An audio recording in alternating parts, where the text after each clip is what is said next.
Time to talk Florida State football with one of the Noles' biggest fans.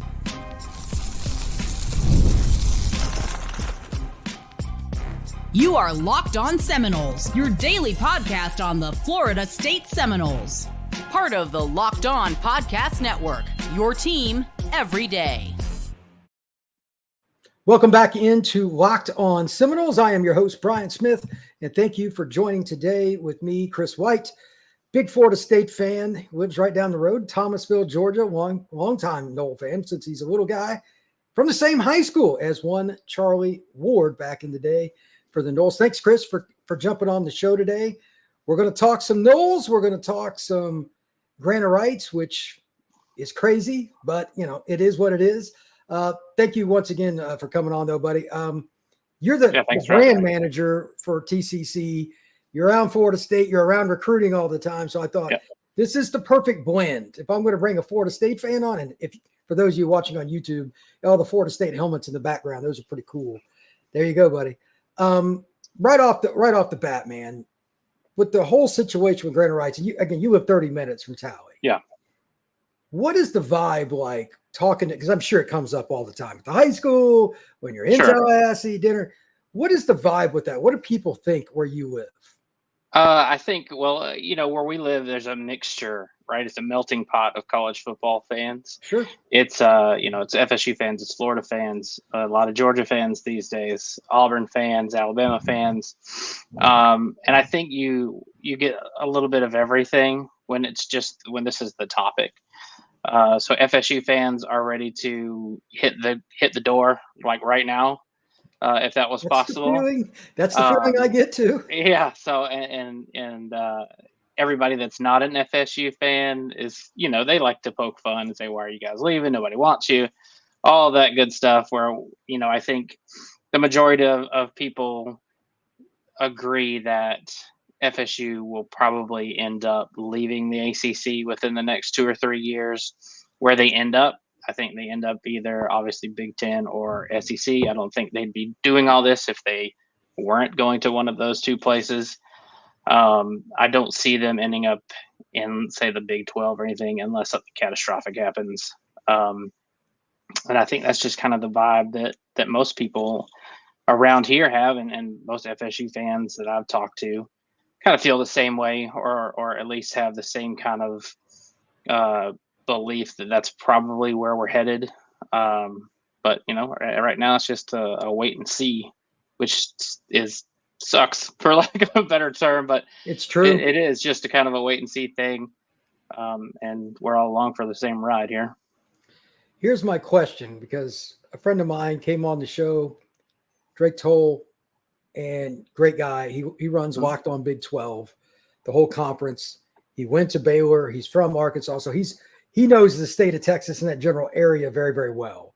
Right. And I was talking to him about it. He was talking about how big a brand Florida State is, even though they were down. Of course, they're back up again. Mm-hmm. But he goes, they're a big draw. And we're talking about it. I said, for the Big 12 to get Florida State or anybody from the ACC, it would have to be a collective. I think that's kind of where you're going. They'd have to be a reason. Like, why are we going? You're still not going to give us much, but what's the draw? And I said something like Notre Dame would have to happen or something like that. Mm-hmm. It's going to have to be a package deal, a very large package deal, I would think. Yeah, like if they got something like that to happen. The other school, and I'm just curious on your take and what, because I don't know this answer at all. We agreed that the biggest, potentially, depending on how you want to look at, for the Big Ten, it's not Florida State, it's North Carolina because of hoops. I'm from that area. Mm-hmm. Basketball up there is a very big deal. Carolina's Jordan Brand, Michael. Sure. If you could somehow get, because the Big 12 is unbelievable in basketball. Yeah. I could see Carolina being in it. I still don't think Florida State would be, but that would make it interesting as well.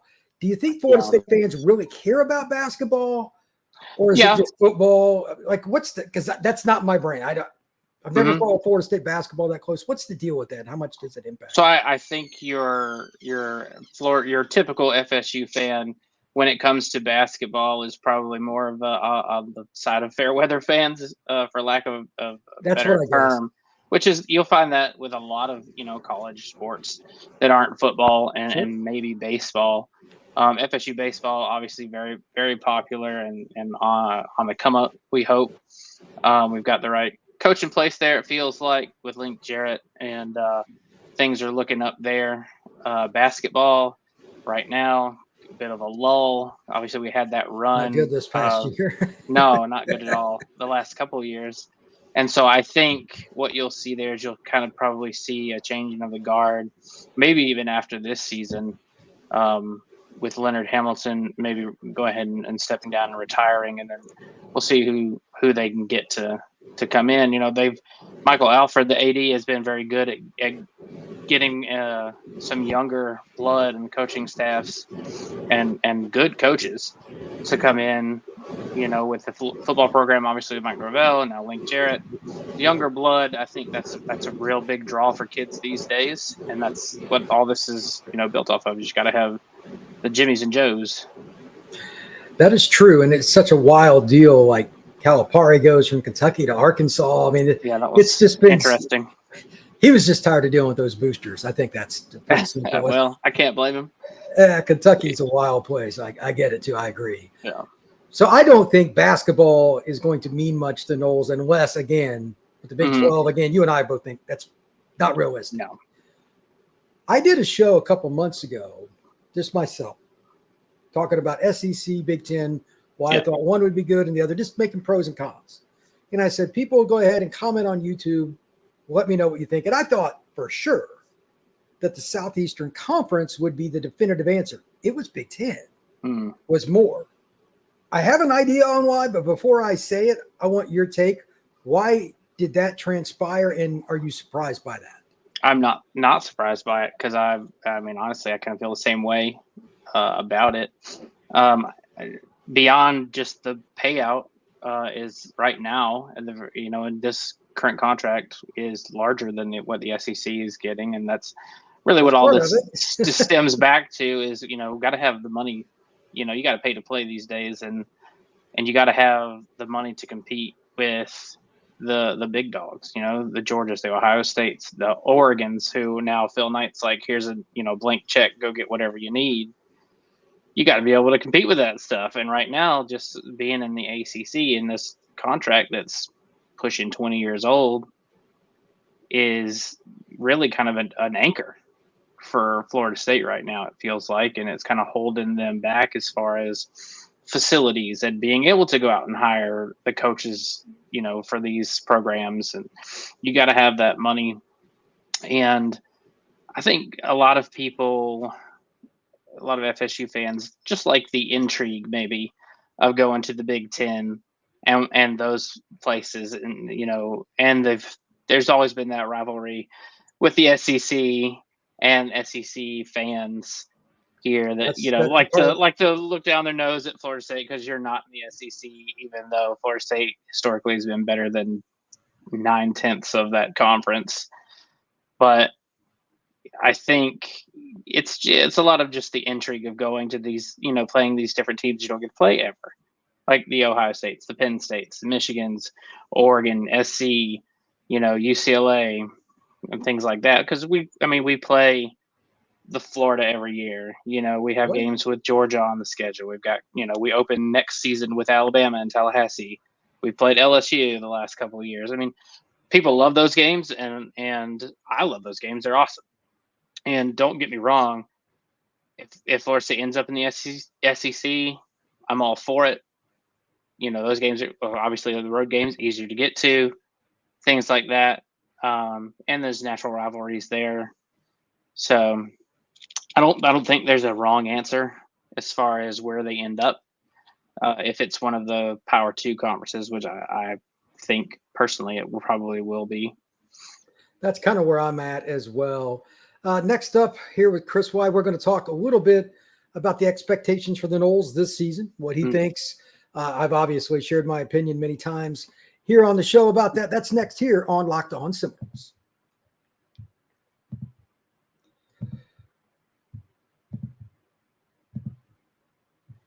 If you have not downloaded the Gametime app, you are missing out. If you need to get tickets, take your wife to the play, to the show, go to a game, go see Florida State, go get MLB tickets to go see the Rays, go see anybody really across the country, MLB has a special deal with Gametime.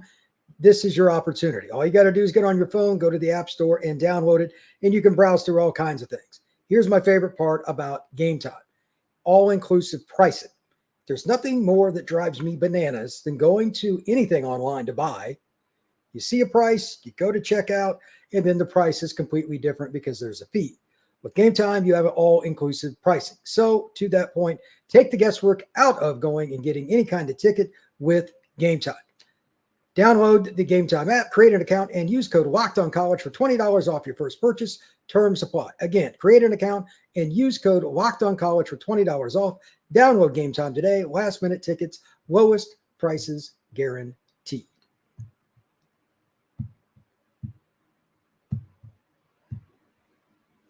All right, let's talk a little Noles 2024. I've given my prediction here recently. It may be higher than what I even thought it would be originally. Right after the season, before I knew they had to hit the portal, I was just like, okay, this roster is 7-5. Sure. They're going to take a lot of guys. And they, let's be like Marvin and all these. And they did. Benson, like they got a bunch of SEC kids, Alabama, Georgia kids. And I'm like, okay, Yeah, I didn't even expect it. From Alabama, it felt like. Yeah, it was crazy. So I said 11-1. I don't like predicting undefeated. There's always like Notre Dame tough. You got Miami on the road. Clemson's at home, but it's still Clemson. I think they'll lose somewhere. What is your take, and what is your prediction for the 2024 season? That's a real good question because there's a lot of question marks, I think, right now with this team, with this roster, and it starts under center. Which DJU are you going to get? That's the question, right? You don't really know. Great question to start with, 100%. Week to week, because we've seen the highest of highs against us, and then we've seen the lowest of lows, with him getting benched, as at Clemson a couple of times and things like that. So from everything that I've heard, he's had a pretty good camp so far, but we'll see. The young quarterbacks are pushing too, so it's really a good bridge, I think, for FSU, the DJU for a year, and then you get into the Brock Lenz or Luke Romanhawk. Those guys will battle it out next year, but for this year, I think you got a stable of running backs that are real good. I think you can rely on 3 or 4 guys there. I do too. You feel pretty good about your offensive line. I think, they're still putting those pieces together the way they want. But I think you've got 8 guys that you feel good about that could roll out there, and you're not going to feel like you're missing something necessarily. They got a good team group. They really do. They do. At tight end, that's a question mark a little bit. Kyle Morlock, feel like he's come on a little bit here in the fall, and he's going to be asked to do a lot, right? Because tight end's a big part of Mike Norvell's offense. And then you've got the 5-star from Colquitt County that just came in, Landon Thomas, right? And so I don't. If Landon has to play this year, I hope it's in mop-up duty, right? I don't like freshmen coming in and having to play. I agree. Right. So I don't think he'll have to play. I think he's like a luxury item for this season, perhaps. Receiver, kind of some question marks at receiver. You brought in a couple guys. You've got some young guys that are coming in too, that you recruited, some pretty highly recruited guys. The question mark for me is, do you have a 1? Right? That's what I've talked about all summer and whatnot. They said Benson's probably the guy. But do you have a true number 1? I mean, he's not proven it. That's why I'm like, how do you can't say it until you've physically seen it against a team like Clemson, Miami, or Notre Dame. That's my opinion. And honestly, I think this first game here in a couple of weeks against Georgia Tech is going to tell us a lot. Here 2 things with that real quick, and I'll let you go on. Georgia Tech's defense is not good. I saw them live last year. They just make too many mental errors. If Florida State can't hit some big plays against them, that's a red flag. Please continue. Yeah.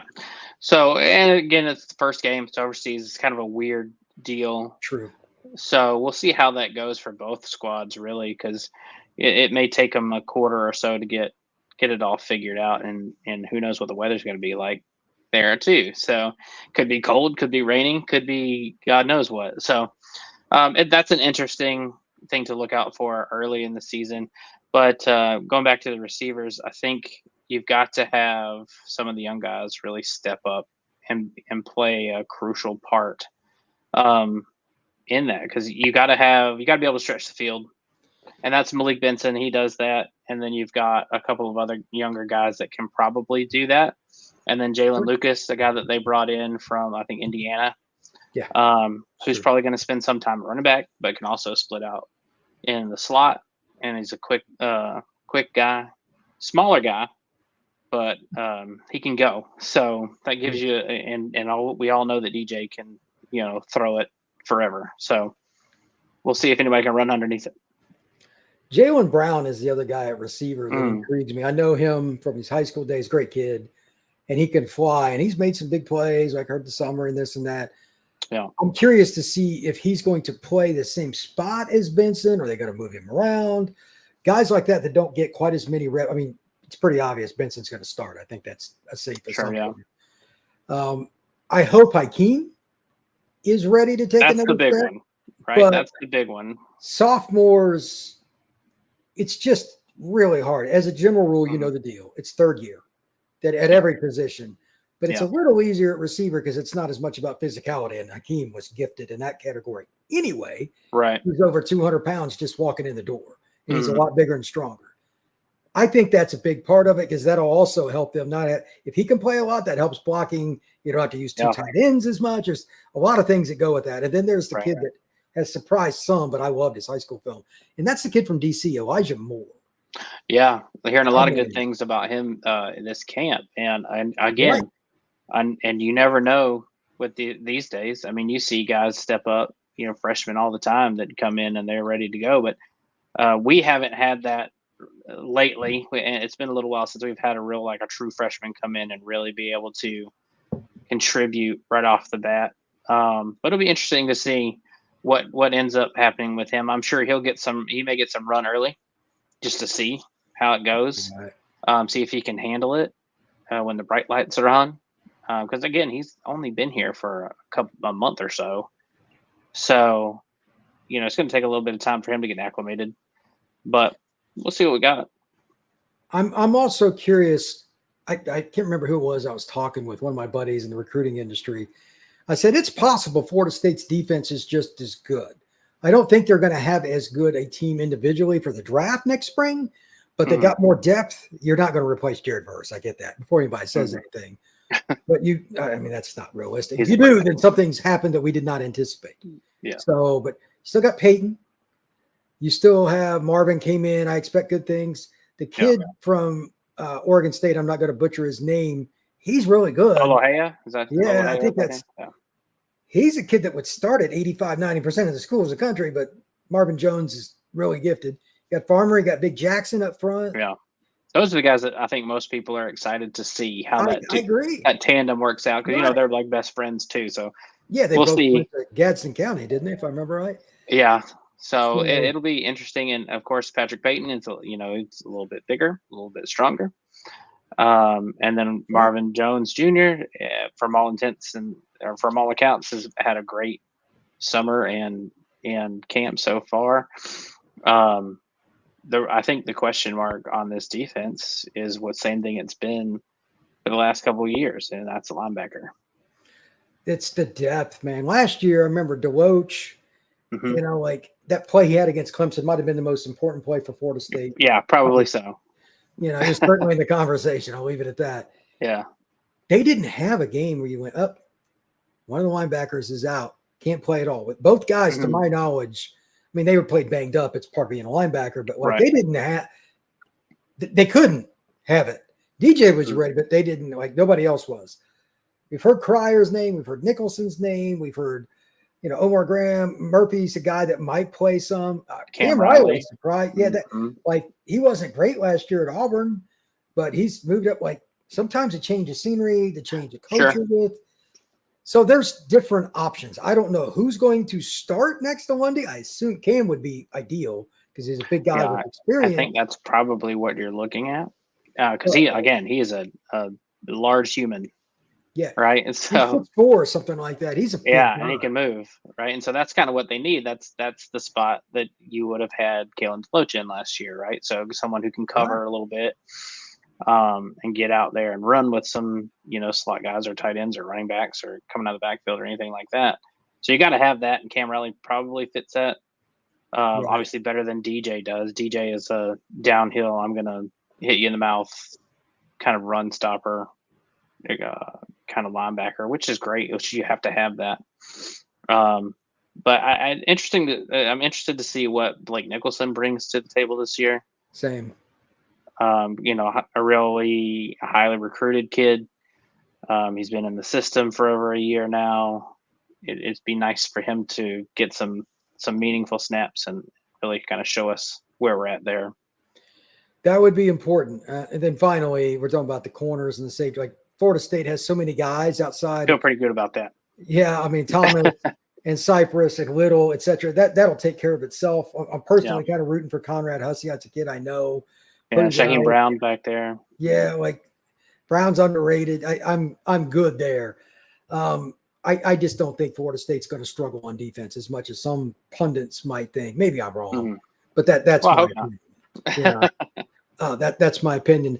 To wrap up the show, I want to talk a little bit about the ACC quarterbacks. We talked a little bit about DJ, kind of the expectations, because it's something that I noticed, that wrote down and talked about earlier today when I was going over with my friends. The quarterbacks Florida State plays in the ACC may give them an edge and give them a chance to reach the college football playoff.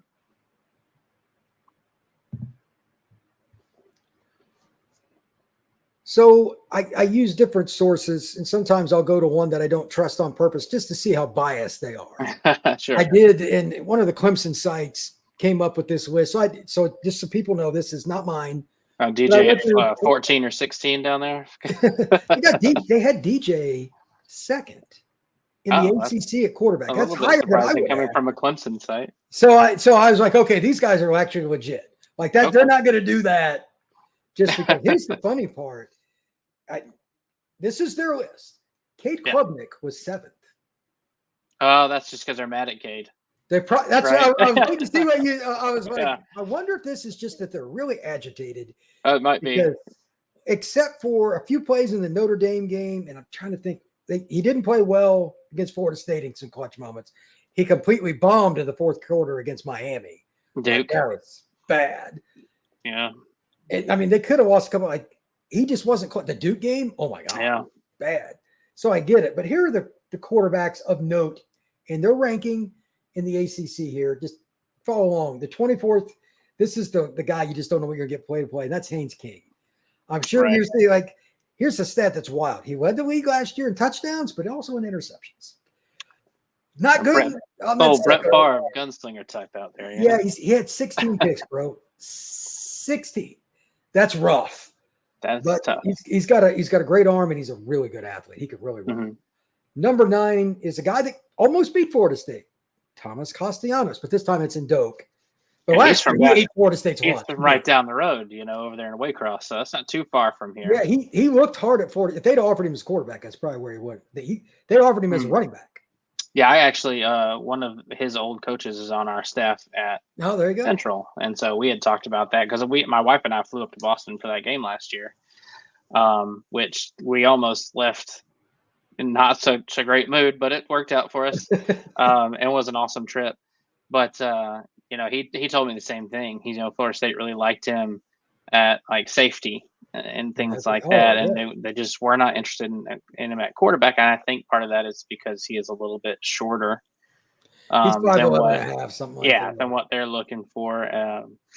And you find that with a lot of coaches. They have height and weight that they will not break away from. We've got a kid that you're familiar with who plays safety for us at Central. Right, and he's 5'11" or so. Maybe 6 foot on a good day. And there are certain schools in this state that will not. Right, they won't. They haven't offered him yet, and that's solely based on his measurables as far as height and weight. So you see that a lot. It's not something that's talked about as much. But those, they don't want that to be the reason they didn't offer somebody. But Thomas was one of those guys that FSU was interested in at a skill position other than quarterback, and it almost bit us in the rear end last year. Oh, he remembers it. Yeah, he can scoot now. He gets out of there. So it's dangerous, and that's a Labor Day night game this year for us here in Tallahassee. So we'll see how it goes. I'll see how Florida State's fans the players were not ready for that game last year at all. They had a little. I think from what I remember, they had a little bit of a flu situation that week, and had some guys on IVs and whatnot. And then you had the scare with JT there in the second quarter with the shoulder and all that stuff. But he came back and he finished the game and were able to pull it out, at the very end. Yeah. If they get by that, they got Memphis, who's got the Hennigan kid, who's good, but it's Memphis. They lost 4 out of 5 linemen. If Florida State loses that game, that's on Florida State. Absolutely. That's how I look at that. Yeah. They got Cal the next week at home. No offense. Fernando Mendoza is a kid from Miami, ironically. It's not that great. He's ranked 13th. At SMU on the 28th. I've said this 100 times. That's a team that's going to score. That's a trap. 100%. Oh, yeah. The next week is Clemson. But they're playing against Preston Stone, who can spin it. You could circle that game as one. At some point, Florida State's going to have a lull in that game or so. I can see it a mile away. Yep. And you can't have bad DJ that day. No, you can't, because that's, if I'm not mistaken, that's SMU's first ACC home game. It might be. I haven't looked. And so, and if I've got that game circled on my list. If it is, that. Oh, they're going to be nuts, bro. They're going to be jacked up for that, and then they're expanding their stadium. That's right. They're adding seats to their stadium this summer, and so that's one that I'm sure is circled on their calendar, and they're going to be ready to go for it. Now, FSU can't just roll in there and throw those gold helmets out there and expect to win. Now they're going to have to come to play. My concern. That's my concern. Then is the game that every year just seems to be good, and Florida State finally got off the schneid. They host Clemson the following week. So that's on the road, first ACC game, we think, with SMU and Preston Stone. He's a good quarterback. I'm surprised it's not actually a little higher. He's number 6 on this list. Well, that may be because they just don't know as much about him as. I wonder if that's he might end up being a guy who gets drafted later on. Sure. Klubnik is 7th. I'm curious. He's either going to go one or two ways. He's going to redeem himself, or just in the red zone. He's awful, just terrible decision maker. Whether it's moving the ball in a run or you throw, I don't know, because I saw him in high school and he was really good. Yeah, we don't know. I mean, is it a pressure thing? Could be. Are they giving him too much freedom, or is he just taking the freedom on his own, like he did in the Duke game that they talked about? He did it at the Miami game too. Yeah. If he would have given it, the guy scores. Yeah, and same thing against us in overtime. Not getting that first down. He's a little greedy about trying to be the guy that punch. Give it to Will. I want Will running the ball. Yeah, no doubt. It's a yard. Yeah, I mean, he's an ant. But anyway, we'll see. Then the enigma is the next week. They play at Duke. The kid that transferred from Texas is Malik Murphy. Yeah. He's got all kinds of talent, and what a cannon for an arm. Mm-hmm. And he's got the height. He's like 6'5", 6'6". Yeah. I just don't know what he has to work with, because I saw them play last year, and I'm like, they just don't have a ton of guys at receiver. They're good, but they don't have that. Like, they ain't got Malik Benson out wide. If you miss a fit, like your safety's out, takes the wrong angle, that's touchdown. Right. He's a track kid. I don't think they have that unless they added somebody I'm unaware of. Mm-hmm. So I'm not sure how well, because Murphy fit Texas's offense, because they like to throw deep. Fantastic. Well, you got a new coaching staff, new offense at Duke this year too. Our defensive coordinator is now over at Duke. Central's old defense coordinator is over at Duke as an offensive analyst this year. He's actually working with quarterbacks. So talked to him a couple of times when he's come back. So he's working directly with Malik Murphy, and he says the same thing. He can throw it a country mile. It's just a matter of getting everybody settled into their new roles, the new offense, learning all of that stuff. And if it clicks, it's gonna be pretty good. I think they'll be, they're not your grandpa's Duke. You know what I'm saying? They can beat you straight up. They're Most of physical. the teams in this conference. We saw it last year when they rolled into against Clemson week 1 and handled business there. And what were they, 7-1 coming down to Tallahassee that day or something like that? And if it wasn't for, Riley Leonard getting injured, Florida State might have left that day with the loss too. You never know.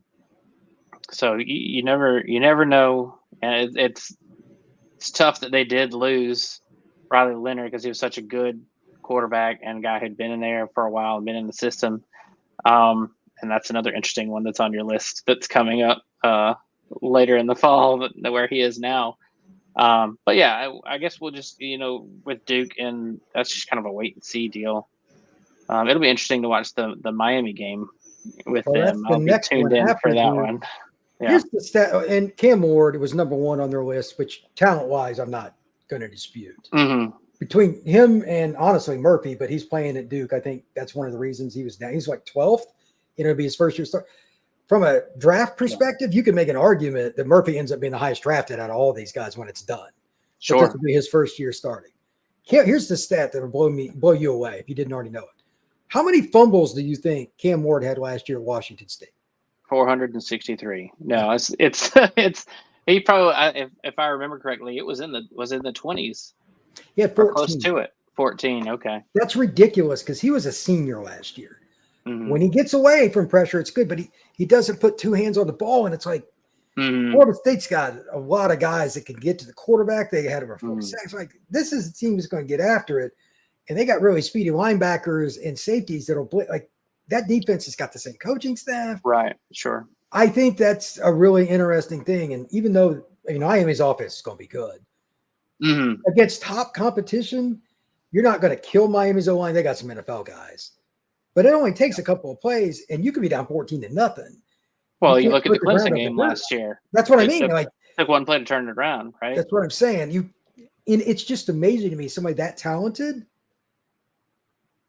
had that. So well, it's probably more of just a natural way that he runs with the ball, or that he's running and looking downfield, and he wants to be prepared to throw it.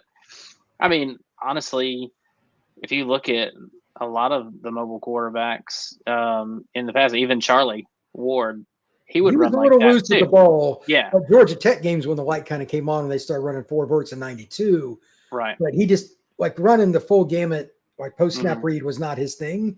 It was get it out quick, focus on a couple of things. Yeah, he's better seeing everything in front of him, not having to turn his back to the defense so he could see everything kind of unfold. Yep. And then he just was a totally different player. Yeah. So the next one, this is the guy that just never got any better and probably regressed. That's Max Johnson. And that's if there's 1 of 3 guys that could start at Carolina, and they got Johnson 11th, but I'm like, how do you even pick one guy? Florida State cannot lose to Carolina this year. Mm-hmm. They can't even be close. I think Carolina's going to take a big step back. You are not replacing Drake May. Well, Mac Brown's never beaten Florida State, so we got that going for us. It's hilarious because he's a Florida State grad. I know. Then you've got the game at Notre Dame. The thing with that is 2 parts. You mentioned Riley Leonard. He has to be healthy. I don't know if you saw this, but Charles Jagasaw is out for the year. I did. I saw that yesterday. Future NFL first or second round pick at left. You can't lose guys like that. Yeah, not against you can do about Patrick Payton. Yeah. That's what I mean. The guy they have put in at left tackle is not a left tackle. Mm-hmm. If he is the left tackle in the Florida State game, Notre Dame will not win. Mm-hmm. And that should be their toughest game because playing in November up there is not good for a Florida team. Right. In a night game. We've done that before. It didn't go well for us a few years ago. Yeah, that's a tough place to play. Yeah. But if you don't have a tackle, it doesn't matter. Two, I mean, we don't know, especially with the new college football playoff format, we don't really know when you get into that particular part of the schedule, what are teams going to do? Are they going to look at this differently as far as – I've had some discussions about that because, if Florida State's undefeated at that point, you've got a chance to get a top 3 seed or something. That's a big deal. Mm-hmm. Right. So, and even so, if they are at that point, let's say they've locked their spot into the ACC championship game. There's been talk too of how are they going to attack the Florida game or those last game, especially if rivalry Billy's been fired and their Florida players are out the door. Right? Are you going to sit some of your starters for that game because it doesn't really matter in the long run as far as the playoff and everything goes? Because if you get into the next weekend and you have all your players healthy for the ACC championship game, you win that, you're in, you get a top 4 seed, you're in a bye. So it'll be interesting to see how a lot of these coaches attack that this year, moving forward. Now, are they going to play it where you just let's go out and let's win these rivalry games and we're going to play it like we normally do and see what happens, or are we going to see them play it more of an NFL style? Yeah. Then they've got Charleston Southern. I have no idea who their quarterback is. Don't care. Couldn't tell you. And then they got Florida. Now, I will say this. Despite him playing for Graham Mertz, pretty good. He had 72.9%, and they added I think he's Elijah Badger, the kid from Arizona State. He's a really good receiver. They've got a speedster that's a freshman coming to be a sophomore, but they lost the running back early. For his sake, I hope he's able to play. Yeah. Those knee injury, like if you try to come back too quick, they may be playing a freshman running back against Miami. Ugh. Especially that's not going to be great. Yeah, that's not going to end well for you. So, and I honestly wonder where they're going to be by the time the Florida State game gets there. Right, and I think their season almost hinges on week 1. If they lay an egg and get beat 28-7, there might be pitchforks. Right, and if they beat that UCF game a few weeks later, they're definitely. Oh, yeah, they're definitely in Gainesville as well. Right, and then you look at the last 6 games on their schedule, and it's brutal. Georgia, Texas are back-to-back. Come on. No one feels bad for them around here, but it's brutal. It's pretty bad. Hate Billy up there in the SEC office that does the scheduling? Because maybe somebody put some money out in Vegas on an over/under or something. Going under, I would assume. Yeah. But anyway, well, Chris, I appreciate it, man. We'll have to do this again soon. Thank you very much. For all you folks out there, please hit that like button and subscribe, rate, and review. Share this podcast and comment. Everybody have a good night.